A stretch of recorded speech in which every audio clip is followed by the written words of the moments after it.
সুপ্রিয় দর্শক, আসসালামু আলাইকুম। আমি এই মুহূর্তে আছি সিলেট সুনামগঞ্জ সাববাড়ি। এখানে দেখতে পাচ্ছেন যে হাসন রাজার নতুন বাড়িতে, কিন্তু যেখানে যে সাববাড়ি যে সুনামগঞ্জ, সেই হাসন রাজার বাড়িতে কিন্তু এসেছি আমরা। দেখতে পাচ্ছেন যে এখানে কিন্তু ওনার একটি গড় রয়েছে, যে গড়ে কিন্তু ওনার যে মূল্যবান জিনিসপত্র রয়েছে, সেই গড়ে কিন্তু এখন আমরা ভিতরে যাব, আপনাদেরকে দেখাবার চেষ্টা করব। আপনারা আমাদের সাথেই থাকুন।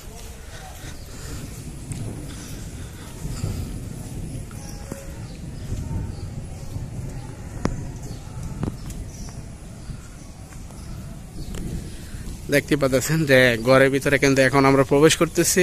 আর এখানে কিন্তু দেখতে পাচ্ছেন যে এরিয়াটা কিন্তু অনেক বড়। যে হাসন রাজা এটা কিন্তু নতুন বাড়ি। আরেকটি বাড়ি কিন্তু রয়েছেন অনেক পুরনো, সেটা কিন্তু বিশ্বনাথে পড়েছে। যে রাজকীয় বাড়ি যেগুলো বলে, সে পুরানো যে বাড়িগুলো ছিল সেটা কিন্তু বিশ্বনাথে রয়েছে। এটা কিন্তু নতুন বাড়ি, যে সুনামগঞ্জ সাববাড়ি, সাববাড়ি এটা বলে সাববাড়ি। এখানে দেখতে পাচ্ছেন যে হাসন রাজার যে একটি পিক রয়েছেন, দেখতে পাচ্ছেন ঘরের ভিতরে এখন আমরা প্রবেশ করবো কতটা বাড়ি। চলেন দেখা যাক কি দেখাতে পারি আপনাদেরকে। এখানে কিন্তু অনেক জিনিসপত্র রয়েছেন ওনার।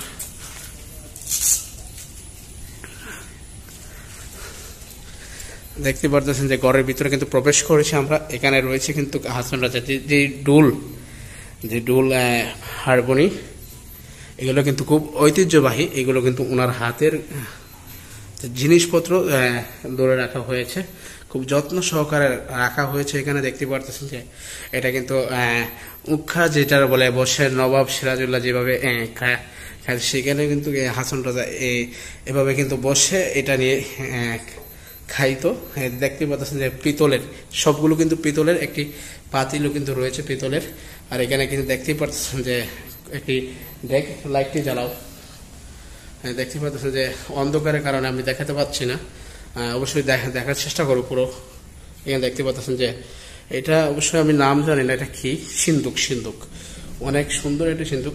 লাইটটা জ্বালার চেষ্টা করো, এখানে দেখা যাচ্ছে না। সিন্দুকটি কিন্তু অনেক বড় একটি সিন্দুক। এই দেখতে পাচ্ছেন খুব সুন্দর একটি সিন্দুক, কিন্তু দেখতে চমৎকার।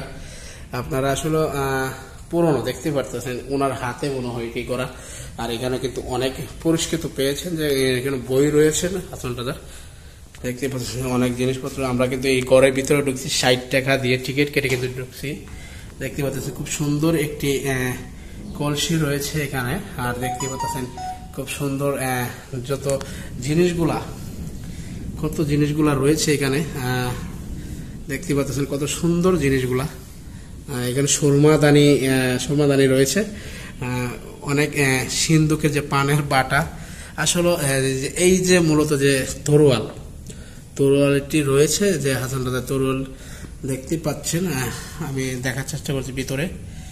দেখতে পাচ্ছেন তরোয়ালটি রয়েছে এখানে। কিন্তু হাসন রাজার যে রাজকীয় যে পোশাকটা ছিল নবাব সিরাজউল্লাহ, সেই পোশাকটা কিন্তু এখানে রয়েছে। এখানে কিন্তু এই যে কাঠের যে করমগুলো খুব যত্ন সহকারে রেখেছে তারা, আয়না গ্লাসে ভরে। কিন্তু দেখতে পাচ্ছেন যে কাঠের করমগুলো আসলে যে দেখতে ভালো লাগতেছে, যে অনেক পুরনো। যে একটা তালাও কিন্তু রয়েছে, দেখতে পাচ্ছেন পুরনো। আসলে যে আমরা এটা কি বলি, ঝনঝনে যে গান বাজনা করে তখন কিন্তু এগুলো বাজানো হয়। আসলে অনেক কিছু রয়েছে এখানে দেখার। আমি এই যে দেখতে পাচ্ছেন যে একটি তাল কিন্তু এখানে রয়েছে। এইটাতে কিন্তু উনি তরোয়াল দিয়ে মায়ের করতো, সেটা কিন্তু এখানে রয়েছে। আর এখানে দেখতে পাচ্ছেন যে এই ব্যানারটি খাড়া, আমি জানি না অবশ্যই। তুমি আজ কি এখানে লেখা আছে, তুমি আজ তো মার গড়ে। এখানে অনেক রয়েছে। এটা কিন্তু বাথরুম আছে। যাই হোক, এখানে কিন্তু অনেক যাবতীয় পুরনো জিনিস রয়েছে। আপনাদেরকে দেখানোর চেষ্টা করবো যে এখানে ব্যানারগুলো রয়েছে, যে যারা হাসন রাজার চাকরিতে ছিলেন তারা কিন্তু এখানে রয়েছে। দেখতে পাচ্ছেন যে এত সুন্দর যে হাসন রাজার ব্যানারটি। খুব এখানে আমরা পুরোটা চেষ্টা করব দেখানোর জন্য, কারণ দেখতেই পাচ্ছেন যে এখানে অনেক কিছু লেখা রয়েছে। আমরা এগুলো পড়ে শোনাতে পারবো না, কারণ এতটা শিক্ষিত না আমি। তারপরও আপনাদেরকে দেখার চেষ্টা করতেছি এখানে যেটা হাসন রাজা রয়েছেন, সেটা কিন্তু আমরা মূলত দেখার চেষ্টা করতেছি। দেখতেছেন অনেক মানুষ কিন্তু এখানে আসে যায়, মহিলারা কিন্তু দেখতে এসেছে। ওইটা জানি না কি হন হাসন রাজার, এটা এখানে রয়েছেন যারা এই যে হাসন রাজা মূলত যে এখানে কোন জায়গাটিতে কবর হয়েছে সেটা কিন্তু জানি না আমরা। কবরের ব্যানারটি কিন্তু এখানে রয়েছে। আর এখানে কিন্তু অনেক তবলার কিন্তু যে ঐতিহ্যবাহী কট্টর তবলা